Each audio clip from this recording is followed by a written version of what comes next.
Good morning, everyone. And it's a good Monday morning. I've just been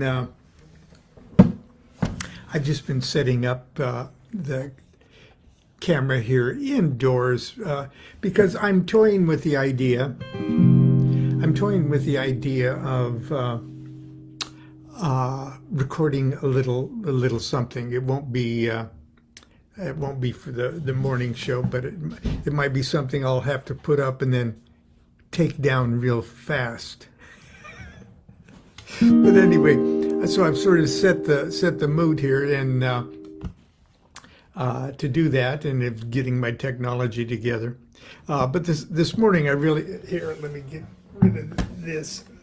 This is my little travel guitar, my little Taylor GS Mini that I've had now for many years. The security people at Beijing opened up the case and looked in it, and like they should, but they forgot to zip up the case, and when I picked it up, the guitar just tumbled out and it got a crack in it. But luckily I have a good guitar doctor, or I did, back in Costa Mesa. Anyway, I've forgotten all about that. I want to talk this morning about a great book by my friend Colin Campbell on the introduction to the life and the works and the philosophy of Aleister Crowley. As a matter of fact, that's the title of his book, An Introduction to the Life, Work, and Philosophy of Aleister Crowley. It's a Llewellyn book. And he was kind enough to ask me to write the introduction to the book. And so I thought I'd share that with you because I had this out from yesterday. And if I don't know if I have enough light to read this by, and I certainly don't have it memorized, but here we go anyway. It starts off with an epigram from chapter 1 of Liber al Vel Legis, or the Book of the Law. Then saith the prophet and slave of the beauteous one, Who am I, and what shall be the sign? So she answered him, bending down, a lambent flame of blue, all touching, all penetrant, her lovely hands upon the black earth, and her lithe body arched for love, and her soft feet not hurting the little flowers. Thou knowest, and the sign shall be my ecstasy, the consciousness of the continuity of existence, the omnipresence of my body. Do what thou wilt shall be the whole of the law. Aleister Crowley died in 1947 at the age of 72. The whereabouts of his ashes remain a mystery. For 20 years after his death, his name and his voluminous writings remained for the most part undiscovered, unread, and unappreciated by all but a tiny band of former disciples, bohemian artists, and a handful of revolutionary thinkers.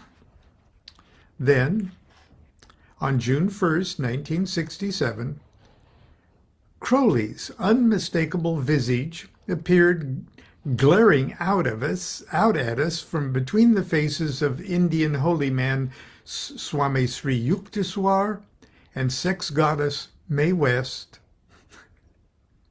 on the then most eagerly awaited object of art on the planet, the album cover of the Beatles' newest LP, Sgt. Pepper's Lonely Hearts Club Band.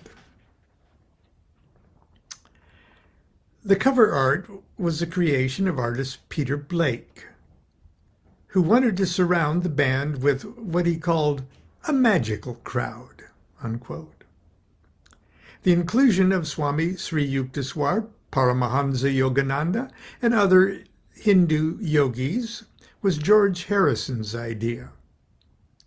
Among the characters John Lennon liked, unquote, was the poet and, quote, wickedest man in the world, Aleister Crowley. Don't misunderstand me. I'm not suggesting that the Beatles or Peter Blake were directly responsible for the spiritual and cultural upheaval of the 1960s, or the storms that are still echoing actively or reactively in today's chaotic world.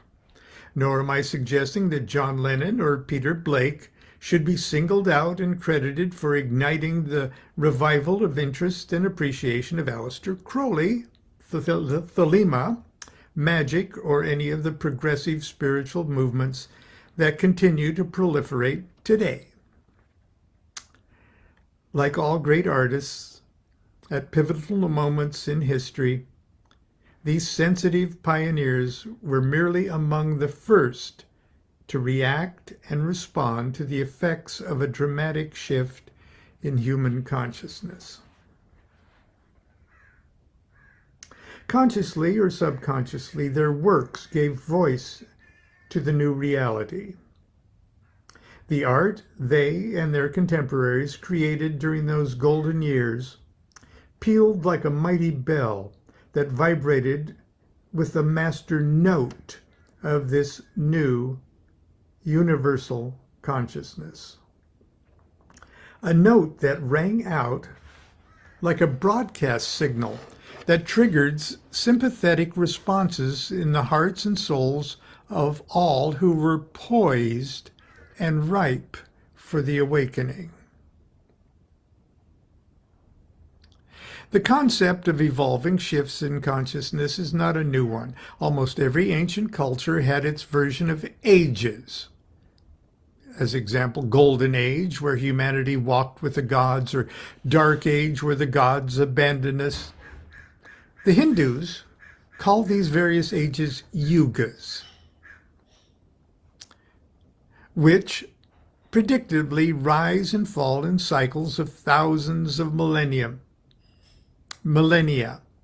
as our entire solar system careens around the galactic center in a huge elliptical orbit. Astrologers have their own versions of the cosmic cycles based on the apparent backwards movements of the signs of the zodiac relative to the position of the rising sun on the spring equinox. It takes 2,160 years to traverse one complete sign, and most astrologers compute that we have recently passed or will soon pass from the astrological age of Pisces to the age of Aquarius. Now, you may think it odd that I should begin these introductory words to Mr. Campbell's marvelous book about Thelema by talking about the 1960s pop stars and Hindu theories of astrology. But, in my mind at least, it illustrates the most important thing to first understand when attempting to comprehend the meaning and significance of Thelema. That is, whether any of us are consciously aware of it or not. Within the last 100 years or so, there has been a profound and dramatic shift, advance, transformation, mutation, amendment, metamorphosis, transfiguration, leap, refocus of human consciousness. We are now functioning in an entirely new and different reality than the one which our recent ancestors functioned. The old way of doing business on any level of our lives will never again work exactly the same as they used to. It's not just the fact that our tastes have changed or that we hear music or appreciate the art differently. It's not just the fact that our understanding of mathematics has exploded inwardly to irrational quantum levels, or that Our understanding of astronomy has exploded outwardly and erased all old-time and dimensional limitations. It's not just the fact that many of the most fortunate among us have the collected store of 10,000 years of human knowledge at our electronic fingertips,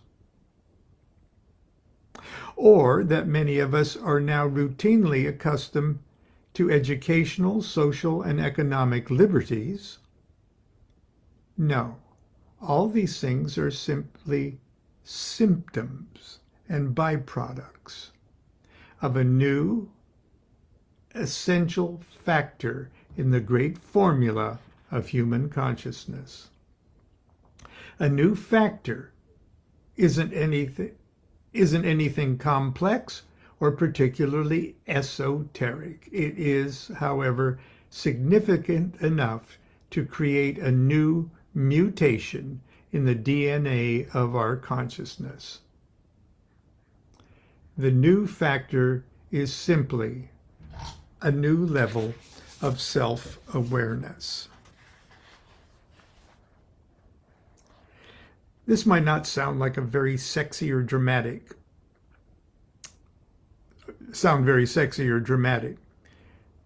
but in this new reality, nothing could be more sexy or dramatic. This new awakening is disarmingly simple and fundamental.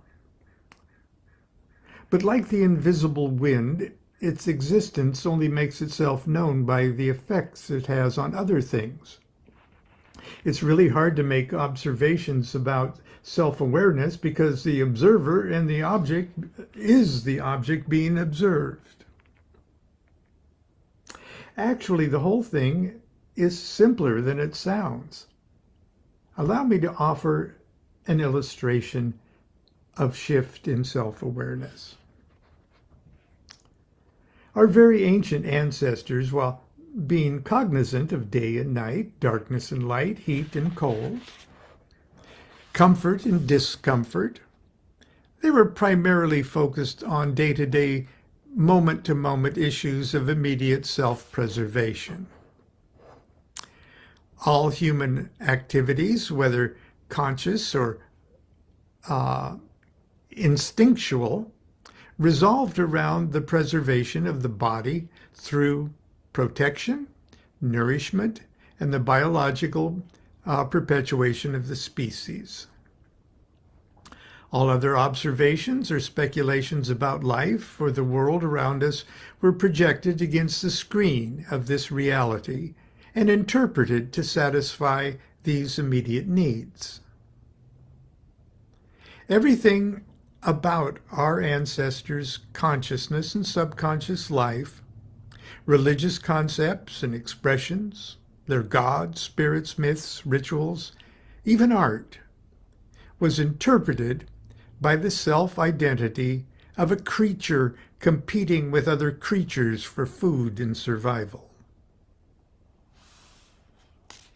The metaphoric gods that visually ruled this level of consciousness reality was the earth itself, and the earth's human equivalent, woman in particular. The mother. Crowley named this phase of evolutionary consciousness the age of Isis, after the great Egyptian mother goddess. Eventually, as our understanding of the world around us increased a bit, our self-awareness shifted and received a fine-tuning. We started to see ourselves as existing in a more complex and wondrous environment that we could partially manage and control.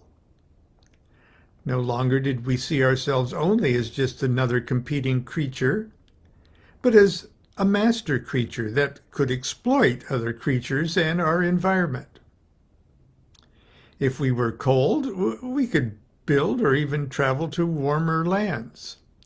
If we were hungry, we could cultivate plants rather than forage for them.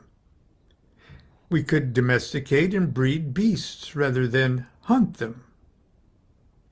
Our eyes turned to the sky, and it became evident that the sun made the plants grow and lured animals to come and eat the plants. Summer and winter were sun-triggered events that needed to be dealt with. Gods and religions evolved to accommodate the new reality, the new self-identity. Existence was now seen as a partnership of the sun and the earth, father and mother. But along with this awakening came a new mystery formula. The formula of a sun which dies every day and almost dies every winter.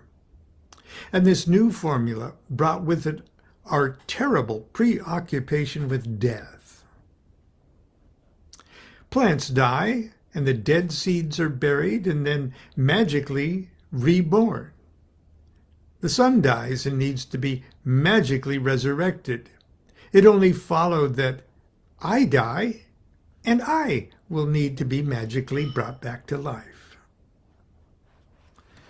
Crowley named this phase of evolutionary consciousness the Aeon of Osiris, after the great Egyptian god of death and resurrection. It is a formula based on our self-identity with the sun that dies and is magically reborn. It is the level of consciousness that has fashioned the reality out of our most recent ancestors, their religion, their politics, their wars, culture, art, literature, and civilization itself, everything. All that's changed. While the decaying zombie remnants of the Aeon of Osiris will likely haunt us for the foreseeable future, a new age has dawned. Crowley named this new phase of evolutionary consciousness the Aeon of Horus, the child of Isis and Osiris. Instead of our conscious reality arising from the need for nourishment, as in the age of Isis, or our obsession with overcoming death, as in the Aeon of Osiris, we now simply grow. As naturally and as innocently and as joyously as a child who will accept no limits to its potential growth. As unbelievably simple as it sounds, the factor that characterizes the essence of our self-identity, the factor that characterizes our new level of consciousness, is our universally accepted observation that the sun does not die. It shines eternally, or relatively so. We have a new aeon coming that will probably deal with that mystery, but I digress. This single new reality has permanently upgraded the operating system of human consciousness. The sun does not die, we do not die. The sun shines eternally, we shine eternally. We now function as a unit of self-awareness that deep down inside knows it does not die. That knows that there is no off switch. That knows we've always been on and we always will be on. In the Aeon of Horus, eternal life is now simply understood as the consciousness of the continuity of existence. like Lao Tzu's mysterious Tao, Thelema defies objective definition. Is it a philosophy? Although there are philosophical nuances to Thelema, it's bigger than philosophy. But if we were to attempt to explain Thelema to someone who needs to approach things from a philosophical angle, we could say that Thelema is a rational philosophy of spiritual self-sufficiency. Is it a religion? Although there are infinite ways to incorporate your understanding of Thelema in religion, in religious forms and expression, Thelema is bigger than religion.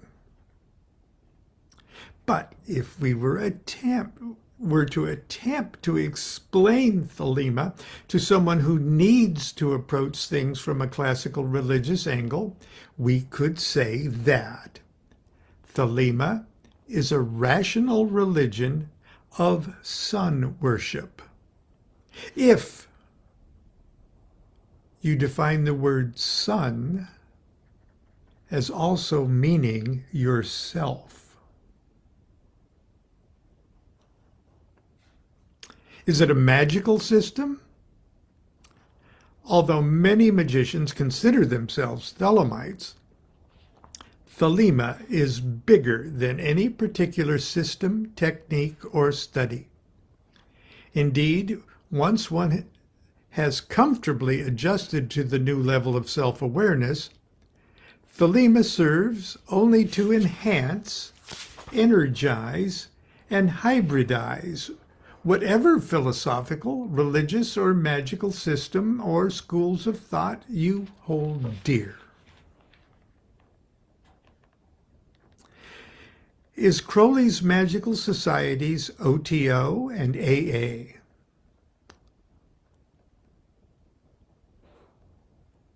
Oh, excuse me.